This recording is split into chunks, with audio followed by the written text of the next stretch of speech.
अहिंसा तीर्थ प्रणेता, अहिंसा तीर्थ प्रणेता, जय जय हो भारत गौरव राष्ट्र संत प्रमुख सागर। स्वर्णिम स्वर्ण जयंती का अवसर ये महान है, मिलकर हम मनाएंगे गुरुवर देश की शान है। प्रमुख सागर जय हो गुरुवर, प्रमुख सागर जय हो गुरुवर।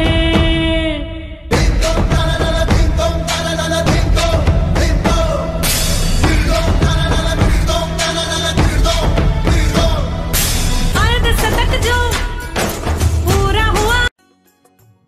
इस कार्यक्रम के पुण्यार्चक हैं श्री दिगंबर जैन पंचायत, गुवाहाटी, असम।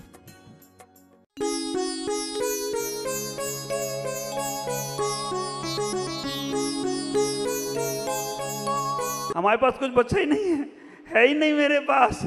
बड़े बेटे को बुलाया, उसे दे दिया कुछ निकाल के, छोटे बेटे को मना कर दिया, मेरे पास कुछ है ही नहीं, जोता पहले ही दे दिया। ये मायाचारी के भाव अगर आ रहे हैं, समझ लेना ये मर के तिरंच में जाने वाला है। कई बार ये होता है, खाने की चीज मिलती है, छुपा के रख लेते, बहू देगी नहीं तो छुपा के रख लो, बेटा देगा नहीं छुपा के रख लो, जब कोई नहीं होगा तब खाएंगे। छुपा छुपा के रखकर, कुत्ते को देखा आपने, कुत्ता कोई रोटी मिल जाए तो सीधा नहीं खाता, पहले छुपाया आता है, बाद में खाता है। तो मरते समय अगर मायाचारी के भाव आ रहे हैं तो समझ के रखना तिर्यंच गति में जाने वाले हो। तीसरे नंबर पर मरते समय अहंकार के भाव आ रहे हैं। अहंकार, उनने बोला फलाने फलाने चंद आए हैं, इनसे बहुत दिनों से बात नहीं करे हो, अब आज कर लो तुम बात। इससे नहीं करूंगा मैं बात, इसने मुझे बहुत परेशान किया। मरते समय भी तुम्हारे हाथ नहीं जुड़ रहे हैं, वो कई व्यक्ति के प्रति मान कसा से भरे हो, और मरते समय भी अगर तुम उनसे क्षमा नहीं मांग रहे हो, कहीं बच्चों ने, कहीं रिश्तेदारों ने, कहीं भाइयों ने, कहीं बहनों ने तुम्हारा दिल दुखा दिया, और आखिरी समय तुम्हारा चल रहा है और तुम उनसे हाथ जोड़कर क्षमा नहीं मांग पा रहे हो, तो समझ के रखना तुम मनुष्य तो बनोगे मान की बहुलता के कारण से, लेकिन कुभोग भूमि के मनुष्य बन जाओगे। कुभोग भूमि के मनुष्य, कान बड़े बड़े होंगे हाथी की तरह, और शरीर मनुष्य का होगा। कान ही बिछाओ, कान पे ही सो जाओ। ख्याल करना, मान की बहुलता के कारण से कुभोग भूमि के मनुष्य बन जाओगे। और मरते समय लोभ प्रवृत्ति, कितनी लोभ प्रवृत्ति होती है। कंजूस व्यक्ति की लोभ प्रवृत्ति ज्यादा होती है। कंजूस व्यक्ति इतना लोभी हो रहा है, मरता है, मर रहा है, फिर भी हाय हाय कर रहा है। अब ये कंजूस व्यक्ति, उसके प्राण निकलने वाले हैं, प्राण निकलने वाले हैं, और वो पूछ रहा है कि मेरा बेटा कहाँ है। उन्हें कौन से नंबर का, उन्हें पहले नंबर का बेटा, उन्हें को पैर पे खड़ा है ना, दूसरे नंबर का बेटा कहाँ है, बाजू में खड़ा है, तीसरे नंबर का बेटा कहाँ है, इस बाजू में खड़ा है, चौथे नंबर का बेटा इस सर के पास ही खड़ा है, चारों के चारों बेटे यहीं खड़े हैं, पांचवा बेटा कहाँ है, वो तुम्हारी दवाई लेने गया है। बाप रे, दुकान किसी ने खोली कि नहीं खोली।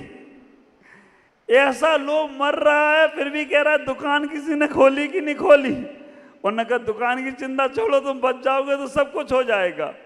उसको चिंता हो रही है कि सब बच्चे मेरे यहीं पर हैं, तो दुकान नहीं खुली होगी, कितना नुकसान हो जाएगा। पांचवा बच्चा डॉक्टर को लेकर आया, डॉक्टर साहब ने कहा भाई इनका इलाज होगा, ऑपरेशन होगा, इनको बड़ी बीमारी है।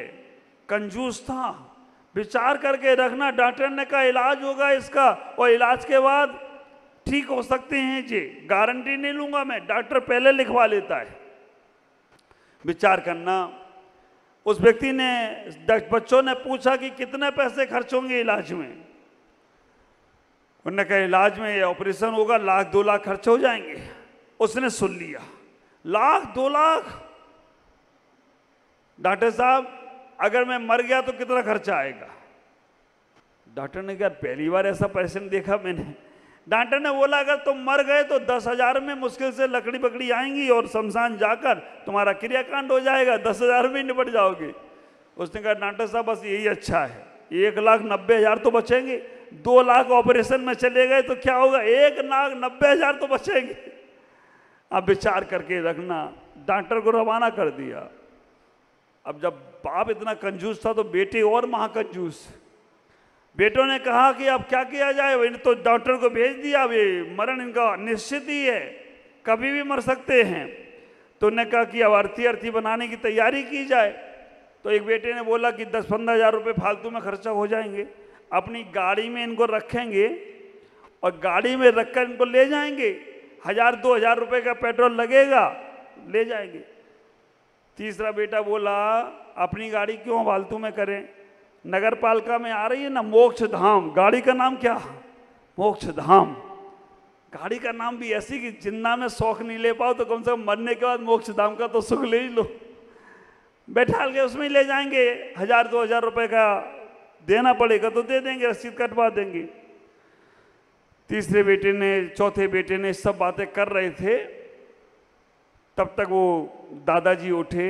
उन्होंने कहा बेटा तुम चिंता मत कर, हमने तो तुम्हारे पैसे 1,90,000 बचाए, इलाज कराते तो 2 लाख खर्चा हो जाते, तुम वो 10,000 में भी बचा रहे हो, तुम चिंता नहीं करो, मैं उठ के शमशान में मर जाऊंगा जाके, तुम्हारे 10,000 भी बचाएंगे। ख्याल करके रखना, मरते समय भी लोभ प्रवृत्ति तुम्हारे अंदर चल रही है। लोभ प्रवृत्ति करते समय मरोगे तो देव दुर्गति में जाओगे। इसलिए मरते समय अपने परिणामों को हमेशा ख्याल रखो। तीसरा तरीका एक और समझो, मरते समय ज़्यादा भूख लगे ना, समझना नरक में जा रहे हो। मरते समय भूख तो लग रही है, थोड़ा खा रहे हो, थोड़ा फेंक रहे हो, तिर्यंज गति में जा सकते हो। मरते समय मना कर खाना खिलाया जा रहा है, फिर खा रहे हो, बहुत नखरे कर रहे हो। ख्याल करना, ये सब तुम्हारी दुर्गतियों के कारण हैं। हमें अपने परिणामों को संभालने का प्रयास करो, संलेखना को समझने का प्रयास करो। आत्महत्या और संलेखना, समाधि, दोनों में क्या अंतर है। अभी बहुत प्रसंग चला था जब मेरा चातुर्मास चंडीगढ़ में था 2013 या 14 में, तब संलेखना समाधि पर बैन लगा दी गई। आप विचार करके रखना, संलेखना और समाधि पर रोक लगा दी। साधु कहा सरकार ने कि संलेखना और समाधि नहीं कर सकते।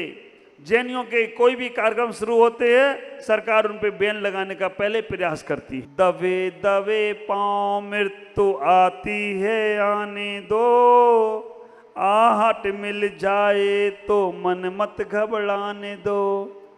खेल खेल में जब खिलौना टूट जाता है, ज्ञानी मुस्कुराता अज्ञानी रो जाता है, ज्ञानी मुस्कुराता अज्ञानी रो जाता है। विचार करके रखना। हमारे गुरुदेव इस गीत को बहुत सुंदर तरीके से सुनाते हैं कि अगर तुम ज्ञानी हो तो मृत्यु से घबराओगे नहीं। मृत्यु अपने आप में कहती है मरे तू, उसका नाम है मृत्यु। जीवन में मरना तो सबको ही है, कोई 7 वर्ष में मर जाता है, कोई 70 वर्ष में मर जाता है। विचार करना, मरण के, जन्म और मरण के बीच में कुछ ऐसे काम करके जाना जिससे लोग तुम्हें सदियों सदियों तक याद कर सके। भगवान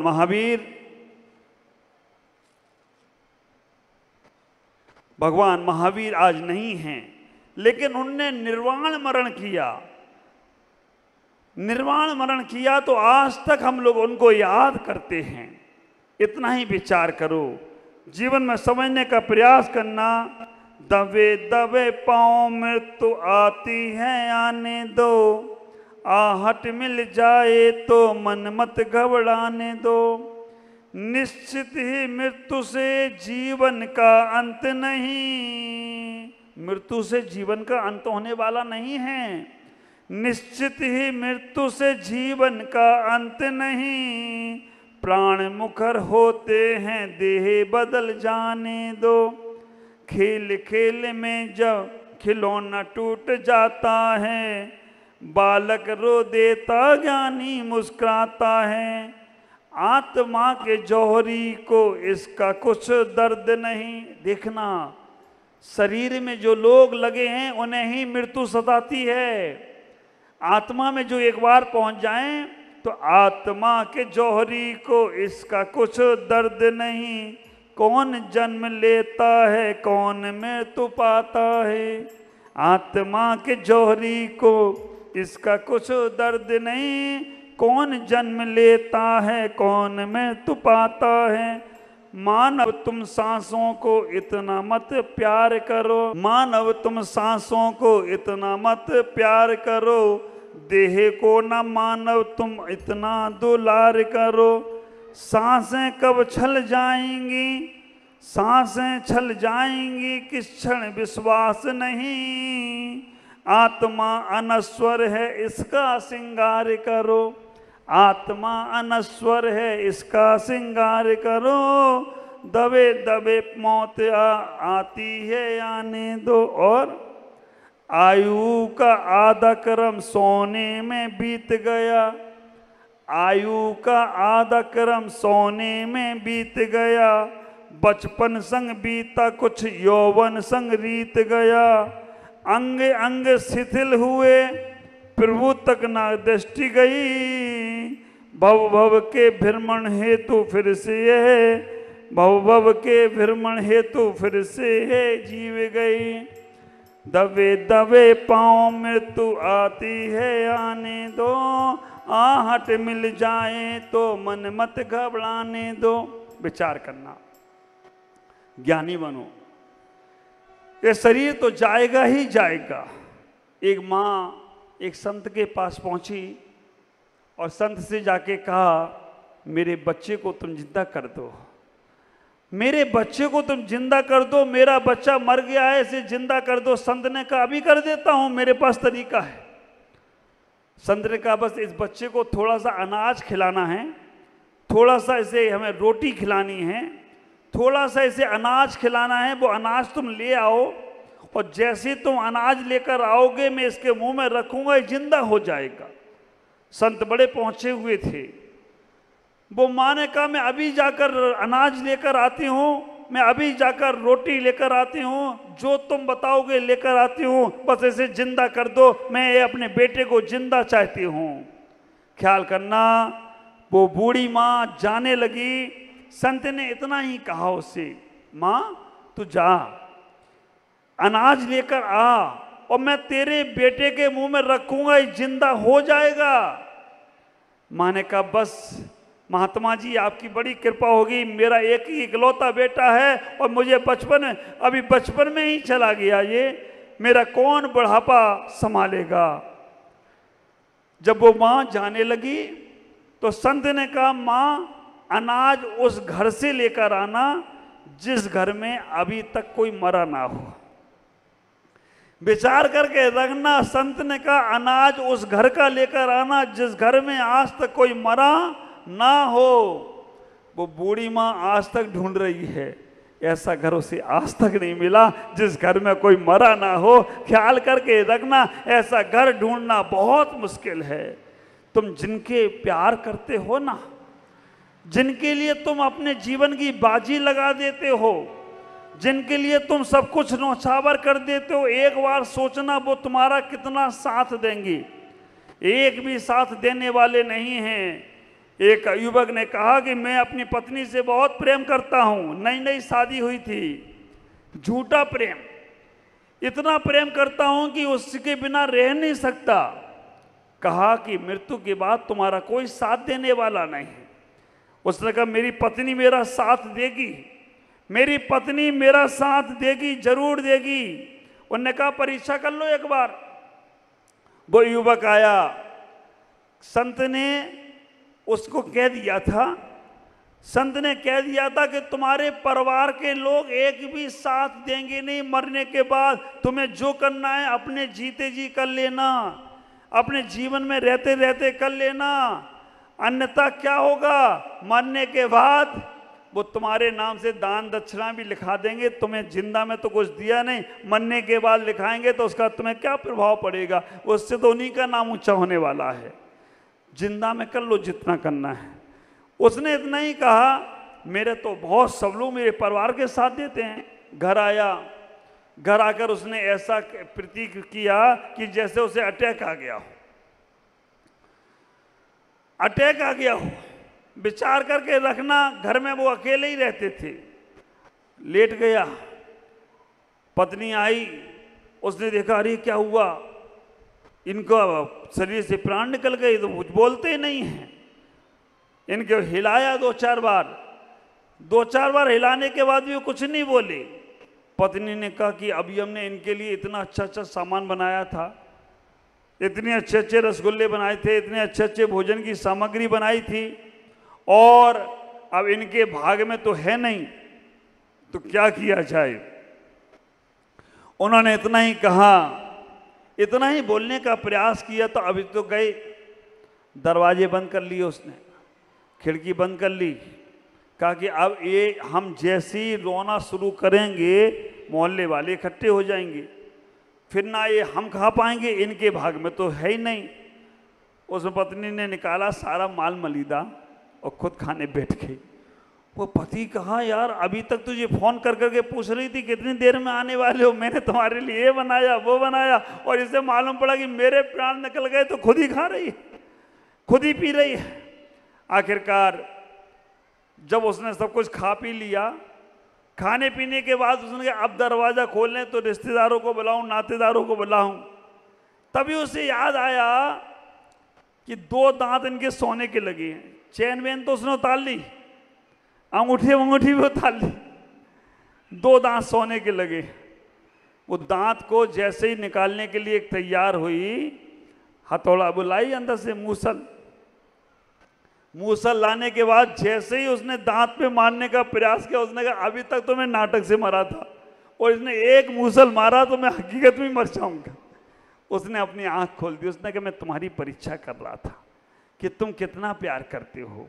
विचार करना, ऐसी परीक्षा तुम लोग मत कर लेना घर में जाकर, नहीं तो मालूम पड़ा कि रियल में ही तुम निपट गए। ख्याल करना। लेकिन संसार का कोई भी सामने जाने वाला नहीं है। आज इतनी ही बात मैं आपसे कहना चाहता हूँ। मृत्यु महोत्सव मनाना है तो अपने जीवन में अपनी मृत्यु की तैयारी करो। यात्रा में सफ़र करते हो, खाना पीना रख लेते हो, मृत्यु के लिए क्या क्या रखा है, उससे मृत्यु की यात्रा पर जाना है, लंबी यात्रा पे जाना है। आपने कुछ संयम बनाया, कुछ व्रत लिया, कुछ नियम लिया कि दिन भर खाते रहते हो, दिन भर चढ़ते रहते हो, दिन भर राग द्वेष करते हो, दिन भर माराधारी करते हो, उससे बचें। और अपने जीवन के उस मृत्यु महोत्सव को मनाने के लिए इतना ही सोचना, बच्चों को जब वसीयत लिखो तो एक नसीहत मेरे कहने से लिख देना कि बेटा मेरा जो अंतिम समय आए तो मुझे हॉस्पिटल में नहीं ले जाना, मुझे किसी संत के पास ले जाना, मुझे किसी संत भगवंत के पास ले जाना, और मेरे प्राण बाहर निकल गए तो मेरा जन्म जन्म का कल्याण हो जाएगा। वो तक इतना ही विचार करना, वो बेटा ले जाए या ना ले जाए, लेकिन ये बेटा तुम्हें बुलाना चाहता है कि घर में घिसट घिसट के मत मरो, आ जाओ मेरी शरण में, तुम्हारा जन्म मरण का बंधन भी दूर कर दूं तो कोई आश्चर्य की बात नहीं होगी। अपने जन्म मरण को सुधारने का प्रयास करो। एक बार भी भावपूर्वक समाधि मरण किया तो तुम्हारा जीवन बहुत बहुत आनंदित होगा। यही भावना भगवान से भाव, अपने मन में भाव, मुझे अंत समय तक समाधि मरण करना है, तभी हमारा कल्याण होगा। ओम नमः जय गुरुदेव।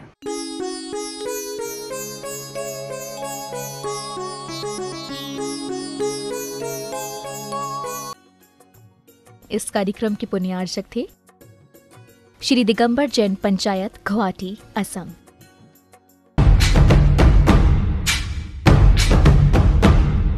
अहिंसा तीर्थ प्रणेता, अहिंसा तीर्थ प्रणेता, जय जय हो भारत गौरव, राष्ट्र संत प्रमुख सागर।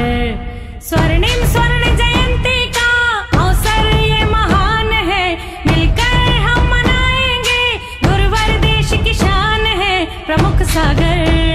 जय हो गुरुवर प्रमुख सागर।